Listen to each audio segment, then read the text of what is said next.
오늘 본문인 7장은 이제 예수님이 5장부터 끌고 오시는 산상순이라고 그러죠. 예수님이 산에 올라가셔서 앉으셔서 무리에게 그리고 제자들에게 많은 말씀을 하셨어요. 성경책에 보면 예수님의 말씀이 색깔이 이렇게 갈색으로 칠져 있죠, 보통. 다 처음부터 끝까지 검정색인 성경책도 있지만 대체로 요새 나오는 성경책들에는 그냥 일반 내용들은 검정색이지만 예수님의 말씀은 갈색으로 이렇게 되어 있습니다. 그죠? 그래서 5장부터 보시면 7장 거의 끝까지 거의 어때요? 예수님의 말씀으로만 이렇게 도배가 되어 있어요. 색상 자체가. 그러니까 예수님의 가르침이 5장, 6장, 7장에 걸쳐서 아주 방대하게 내용이 있는데 여기에 제일 먼저 산상순에 나오는 서두는 팔복이라고 불리는 거죠. 심령이 가난한 자는 복이 있는데 천국이 저희 것입니다. 이렇게 시작해서 오늘 읽은 이 본문 7장의 27절이 이제 마지막 내용이에요. 마지막 내용. 오늘 본문인 24절, 25절, 26절, 27절 이 4개의 구절은 결론부예요. 결론부. 왜 알 수 있냐면 24절 첫머리가 어떻게 시작합니까? 오늘 본문이 24절에 그러므로라고 돼 있잖아요. 그죠? 그러므로는 결론이라는 거죠. 결론. 당장은 앞에 있는 거짓 선지자를 조심하라는 그 내용도 있지만 제가 볼 때는 전체 5장, 6장, 7장의 내용들을 다 받아들이는 거의 결론의 끝부분이란 말이에요. 그러니까 앞에 내용이 좀 부실하다 하더라도 우리가 결론만 잘 숙지를 하면 얻을 수 있는 내용이 있다는 것이죠. 자, 24절과 25절이 하나의 짝지가 되고 26절과 27절이 하나의 짝지인데 내용이 다 반대 개념이에요. 반대 개념. 자, 어떻게 알 수 있냐면 한번 보실까요? 24절에는 어떤 집이 나옵니까? 어떤 집의 그 기초로 해서 짓는 집이 나오죠? 반석 위에 지은 집이 나오고 반대되는 26절에는 어디에 집을 짓습니까? 모래 위에 집을 지었다고 그럽니다. 그리고 나서 두 사람을 소개하는데 24절에 이렇게 반석 위에 집을 지은 사람을 예수님은 어떻게 평가하십니까? 지혜로운 사람이라고 평가하시고 26절에 모래 위에 집을 지은 사람은 어리석은 사람이라고 표기를 합니다. 지혜롭다, 어리석다, 우매하다 뭐 이런 내용들은 어디서 하나 발견할 수 있냐면 역설적인 내용을 담고 있는 전도서 7장에 가면 알 수가 있습니다. 여러분 우리 전도서 7장 2절과 4절을 한번 찾아볼게요. 한번 찾아보실까요? 성경책으로. 전도서 7장 이 부분은 한번 찾으셔도 좋겠습니다. 자막도 제공되지만 전도서 7장 2절과 4절 말씀입니다. 구약 성경으로 보면 954면에 있습니다.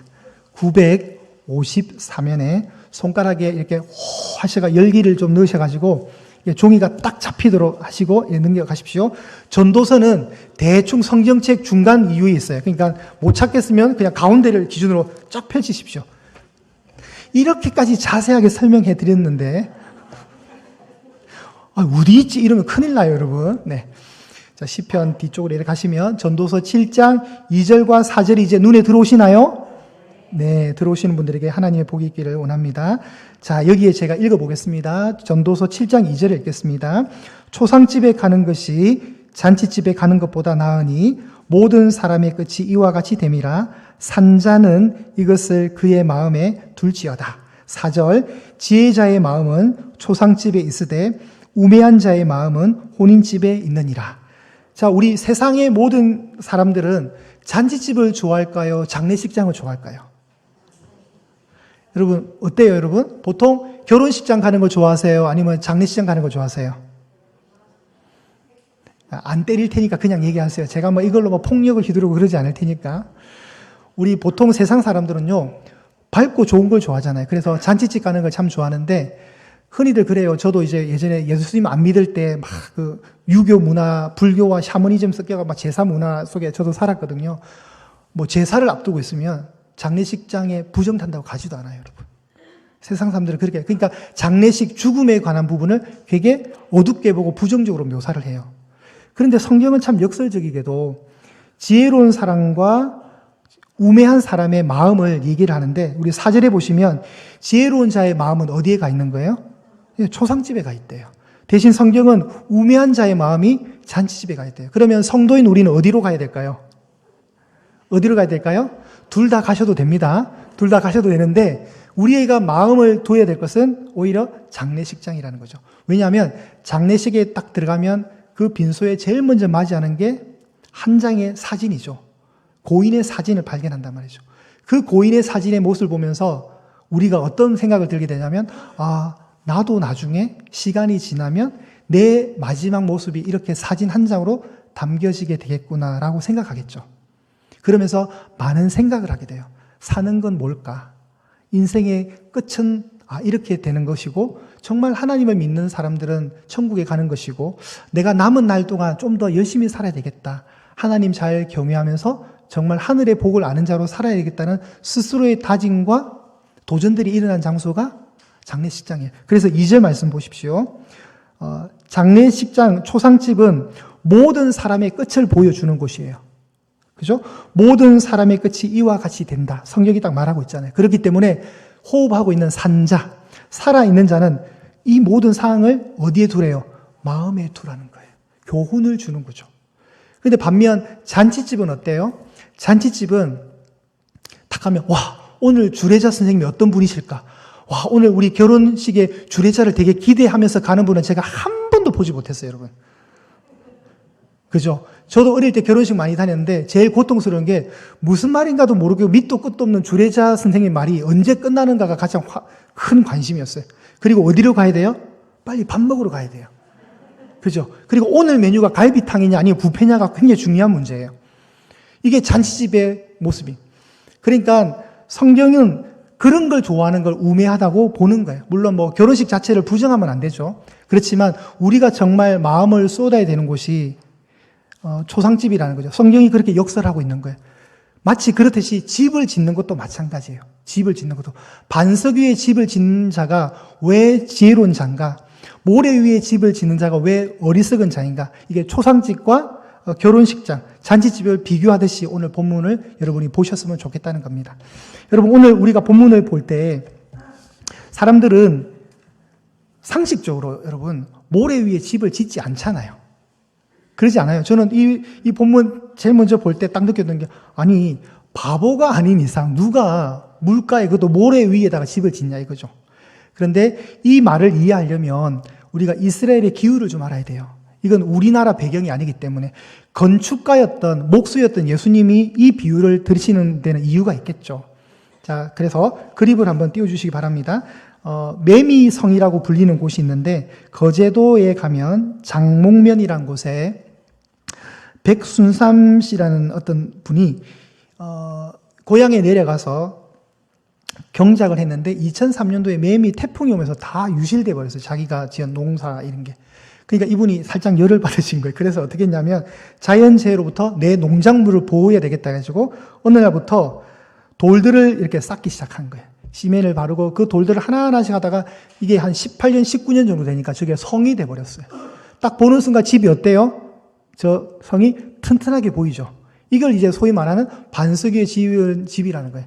앞에 우리 지형 한번 보여주실까요? 이스라엘은요, 여러분, 이스라엘은 이렇게 생겼어요. 이렇게.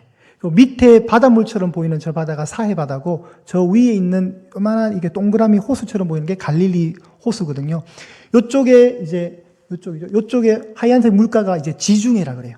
성경에서는 지중해라고 나오지 않고 대해라고 나오거든요. 저 지중해와 요쪽에 황토색으로 되어 있는데 이게 다 사막이란 말이에요. 사막. 그러니까 해양성 기후랑 건조 기후가 이렇게 만나게 되면서 전반적으로 올 때 저 동네는 비가 잘 안 내려요. 강우량이 우리나라처럼 풍부하지가 않아요. 그래서 계절도 딱 2계절밖에 없어요. 넘겨주세요. 우리나라는 사철이 4개의 계절을 가지고 있잖아요. 그죠? 봄, 여름, 가을, 겨울. 근데 이스라엘은 간단해요. 그냥 여름, 겨울이에요.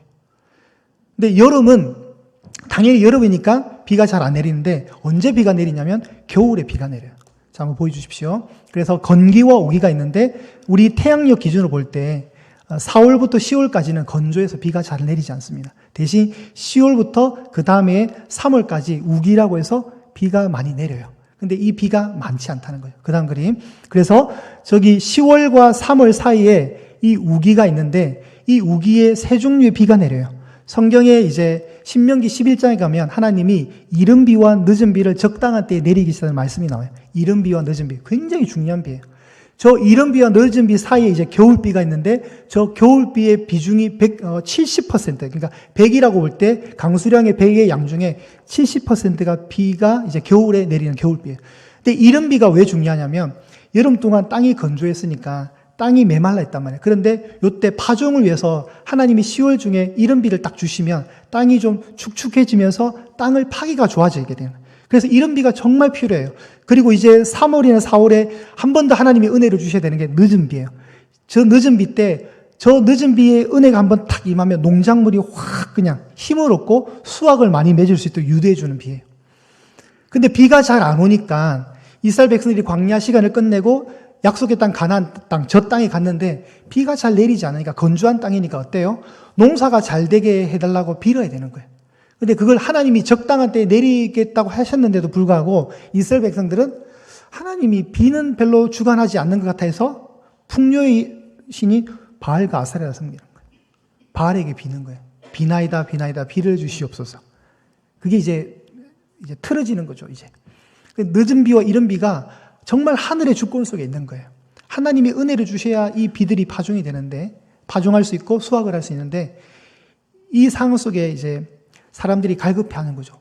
평소에 나일강에 어떤 강물이 많다거나 뭐 메소포타미아 지역처럼 물이 정말 풍부하면 상관이 없는데 이스라엘은 전반적으로 건조한 땅이니까 비라는 게 아주 무기가 되는 거예요. 무기가. 이런 배경을 알고 우리가 이 말씀을 보아야 할 필요가 있습니다. 그 다음 그림이 어떤 그림이죠?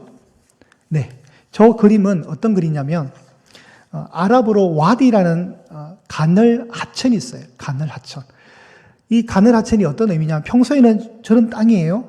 저런 땅인데 이제 우기 때 비가 내려버리면 저 평소에 멀쩡한 땅이 그냥 하천이 돼버리는 거예요. 그럼 어떻게 될까요? 위험하겠죠. 예수님이 지금 모래 위에 지은 집이라는 이 배경을 설명할 때는 이스라엘 지형인 저 와디를 전제로 하고 얘기하시는 거예요. 여러분이 딱 보실 때 저 땅, 괜찮은데? 집 지어도 될 것 같은데 해서 땅을 파서 집을 짓는 게 오늘 성경이 말하는 어리석은 사람이라는 거예요. 그러니까 우리가 일반적으로 한국적 정서로 올 때 누가 모래 위에 집을 짓겠습니까? 그런데 예수님이 말씀하시는 모래 위는 저 와디라는 거예요. 정말 여러분 멀쩡해요. 멀쩡한 땅이에요. 땅도 답답해요. 그래서 기초공사에도 흔들림이 없을 것 같아요. 그런데 문제는 뭐냐면 25절과 26절에 나오는 비, 창수, 바람이 불 때 문제가 생기는 거예요. 비는 여러분이 아실 것이고 창수가 뭐죠? 홍수가 났을 때 넘치는 물을 창수라 그래요. 그리고 바람까지 불면은 정말 건축물이 얼마나 버틸 수 있느냐, 그거 싸움이죠. 그래서 설교의 제목인 기초 싸움은 어디에 우리가 기초해서 우리의 삶이라는 집을 지을 것인가, 그 고민을 하자는 거죠. 와디에 집을 지을 것인가. 근데 많은 사람들은 여러분 어리석게도 저 와디라 불리는 저런 땅이 괜찮으니까 집을 짓는다는 거예요. 그런데 성경이 말하는 지혜로운 사람은 아니야. 예수님 말씀처럼 반석 위에 집을 지어야 돼. 말이 좋아 반석이지 뭐예요 이게? 돌덩어리란 말이에요. 돌덩어리. 여러분 돌덩어리에 집을 짓는 게 쉬워요. 저런 흙에 집 짓는 게 좋아요. 돌덩어리 짓는 집은 힘들어요. 여러분. 어떻게 돌에다가 건축물을 주초를 받겠어요. 그런데 그렇게 할 때 마지막 날 지금 비가 내리고 창수가 나고 바람이 분다는 이 말은 심판의 이미지예요. 심판의 이미지. 우리가 지은 인생의 건축물이 예수님께 기초를 하느냐, 아니면 세상에 내 힘과 내 능력과 나의 판단을 기초로 해서 집을 짓느냐, 이 싸움에서 마지막 날 심판 때 이게 진짜 판명이 된다는 거예요. 이게 결론적으로 말하는 지혜로운 것인가 어리석은 것인가. 그러니까 여러분 세상에는 많은 부류로 나눌 수 있지만 세상 사람을 딱 두 가지로 나눌 수밖에 없습니다. 성경이 말할 때 지혜로운 사람, 어리석은 사람. 성경은 딱 그걸 얘기하는 거예요 지금. 오늘 예수님이 우리에게 인생, 우리 존재의 기반을 나에게 두라는 거예요. 반석 대신은 예수님께 우리 인생을 두라는 말씀을 하고 계십니다. 우리 말씀을 하나 찾아보겠습니다. 요한복음 3장 36절 한번 띄워주십시오. 요한복음 3장 36절 말씀. 이제 잘 찾으시려고 하시네요. 네. 자, 자막 보셔도 됩니다. 한번 읽어보실까요? 자, 시작. 아들을 믿는 자에게는 영생이 있고 아들에게 순종하지 아니하는 자는 영생을 보지 못하고 도리어 하나님의 진노가 그 위에 머물러 있느니라. 아멘. 자, 여기 보시면 아들은 누구예요? 예수님이겠죠? 예수님을 믿는 자에게는 영원한 생명이 있대요. 그런데 아들에게 순종하지 않은 자는 영생, 영원한 생명을 보지 못하고 도리어 하나님의 심판, 진노가 있다는 거예요. 근데 이 문장에 붉은색 것이 밑줄을 왜 껐냐면 원래는 이렇게 가야 돼요. 아들을 믿는 자에게는 영생이 있고 아들을 믿지 아니하는 자는 영생이 없다. 이게 문장의 구도예요. 근데 성경은 어떻게 말하냐면 믿는 것과 순종을 어떻게 해요? 대체용으로 쓰는 거예요. 저 믿는이란 의미의 순종을 같이 보는 거죠. 그러니까 이렇게도 쓸 수 있어요. 아들에게 순종하는 자에게는 영생이 있고 아들에게 순종하지 않은 자에게는 영생이 없다. 이렇게 해도 되는 거죠. 다시 보겠습니다. 아들을 믿는 자에게는 영생이 있고 아들을 믿지 아니하는 자는 영생이 없다. 그러면 어떤 말이냐면 믿는 것과 순종. 순종은 어떤 걸 얘기하는 거예요? 행동을 얘기하는 거잖아요. 행동. 행위를 얘기하는 거잖아요. 그죠? 그러니까 믿음과 행위가 어떻다는 거예요? 같다는 거잖아요. 이해가 되시죠, 여러분? 믿음과 행위는 별개가 아니라 동전의 양면, 앞뒤와 똑같다는 거예요. 동전이 하나, 똑같잖아요, 동전. 근데 앞면이 있고 뒷면이 있는데 앞쪽은 믿음이라면 동전의 뒷면은 행위라는 거예요. 자, 히브리서 11장을 하나 보겠습니다. 믿음의 장이라는 별명을 가진 히브리서 11장도 라합 이야기를 하면서 이렇게 합니다. 믿음으로 기색 라합은 정탐꾼을 평안히 영접하였으므로 순종하지 아니한 자와 함께 멸망하지 아니하였도다. 이 말도 원래는 여러분 어떻게 해야 됩니까? 믿음으로 기색 라합은 정탐꾼을 평안히 영접하였으므로 믿지 아니하는 자와 함께 멸망을 당하지 아니하였다. 이렇게 읽어야 되겠죠. 그러니까 이 문장도 보면 믿음과 순종, 행위를 같이 보는 거예요. 같은 말을 바꿔서 푼 거예요, 그냥. 그러니까 여러분에게 나는 믿음이 정말 있는 것 같아 하면서 뭐가 안 따르면 엉터리예요. 행함이 없으면 엉터리라는 거예요. 그래서 내일 새벽 예배에 나오셔야 돼요, 여러분. 우리에게는 다 믿음이 있어요, 지금. 그죠? 그런데, 그냥 뭐, 화요일부터 나갈까? 이러면 안 된다는 거예요. 이건 협박이지만 죄송합니다. 그렇다고 제가 내일 누구는 안 왔고 누구는 뭐 그러진 않을 거예요. 괜찮아요. 저 다 기억 못 하니까.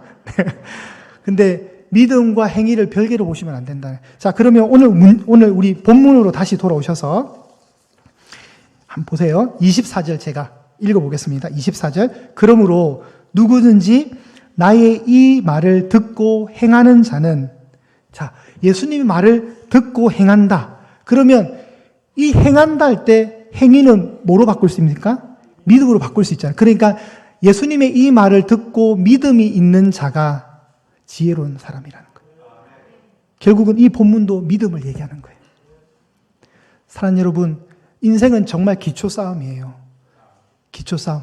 사람들이 그러잖아요. 저 와디에 땅을 파서 집을 지으면 그건 정상적인 거예요. 사람들이 볼 때. 나중에 후폭풍은 감당이 안 되지만.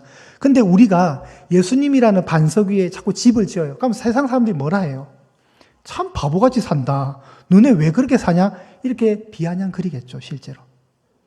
이 세상 사람 날 비방해도 그 찬송이 왜 나오겠어요? 비방하니까 그런 찬송이 만들어졌겠죠? 사람들이 비방해요. 우리는 주일이 되면 예배를 드리고 되도록이면 주일 성수를 하려고 애를 쓰고 되도록이면 헌금도 드리고, 그죠? 10의 예물도 드리고.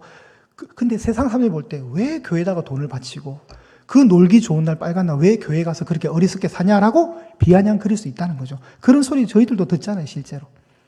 그런데 이 기초 싸움에서 결국은 이기는 자는 누구예요? 네. 끝날에 하나님이 심판, 비와 창수와 바람을 불게 할 때 누가 견디는 거예요? 성도인 우리가 견디는 거예요. 결국 우리를 조롱했던 사람들의 결말은 무너짐이죠. 무너짐. 27절에 나오는 무너져, 그 무너짐이 또 어때요? 심하대요. 심각할 정도로 심하대요. 그림 한번, 마지막 그림 한번 띄워주십시오. 마지막 그림. 저거예요, 저거. 내가 내 인생의 자부심을 갖고 내 능력과 내가 쌓은 모든 기초적인 어떤 그 무언가의 자산을 통해서 내 나름대로는 집을 멋있게 지었다고 생각하지만 기초가 부실하면 무너지는 거예요. 여러분, 건물 지어나면 다 멀쩡하게 보여요. 외형으로는 절대 판단이 안 돼요, 여러분. 오히려 반석 위에 집을 지었기 때문에 성도인 우리가 집을 지은 집은 멋이 없을 수도 있어요, 실제로. 되게 투박할 수도 있고요. 전혀 디자인적으로 뭐 점수를 많이 받을 수 있는 디자인이 아닌 할지라도 중요한 건 뭐예요? 뿌리죠, 뿌리. 어디에 근간을 해야 되는가가 중요한 문제잖아요. 그래서 성도는 이렇게 살아야 됩니다. 일단 치주세요. 한번 탁 클릭해 주세요. 십자가 앞에 엎드리는 거예요. 기초 되시는 예수님께 내 삶을 엎드리는 거예요. 엎드려서 주님 내 삶의 반석이 되어 주십시오. 내가 예수님이라는 그 반석 위에 내 삶의 내 신앙의 집을 짓겠습니다. 그런데 그거 내 힘으로 하는 거 아닙니다. 믿음을 주셔야. 그래서 에베소서 2장 8절은 믿음은 하나님의 선물인 거예요. 여러분 선물을 다 사모하십시오. 내가 믿어보겠다고 애를 쓰는 분들은요, 그건 엉터리예요. 우리는 애씀으로 되는 게 아니라 그냥 하늘로부터 선물을 받아야 돼요. 그래야 믿어지는 거죠. 그 믿음 생활하는 거예요. 여러분 기초 싸움에서 이기셔야 됩니다. 지금 여러분이 가는 길이 정확하게 맞습니다. 사람들이 뭐라 해도 듣지 마시고 쭉 가시면 돼요. 그럴 때 우리 표처럼 하나님이 새 일을 행하실 것이고 여러분에게 필요한 기적, 정말 광야의 길이, 사막의 그 물이, 그 강들이 흘러나와야 되는 거예요. 올 한해 그렇게 사모하십시오, 여러분. 올 한해 기초 싸움 잘 해보자는 거죠. 예수님 붙들고. 그래서 그 기초 싸움 내일 붙은 거예요, 내일부터. 저 새벽 예배 나오시려면 어떻게 해야 된다고요? 그냥 일찍 주무시면 돼요. 너무 잠이 안 오면 저한테 밤에 전화하세요. 기도 좀 해달라고. 그럼 제가 기도해 드릴게요. 푹 주무시라고. 그래서 내일 와서 여러분 기도하십시오. 하나님, 제 인생 제가 막 살아왔는데 가만히 생각해보니까 이거 아닌 것 같습니다. 이제 제가 어리석게 모래 위에 집 짓지 않겠습니다. 예수님 붙들고 예수님이 주신 그 믿음 안에서 그 믿음 붙들고 우리의 삶의 영원한 기초가 되신 예수님, 그 예수님께 내 삶의 건축물을 올리겠습니다. 그리고 끝날 보겠습니다. 이게 맞느냐 틀리냐. 여러분이 정답입니다. 여러분이 맞습니다. 틀리지 않습니다. 이 싸움에서 우리 모두 승리하기를 소망합니다.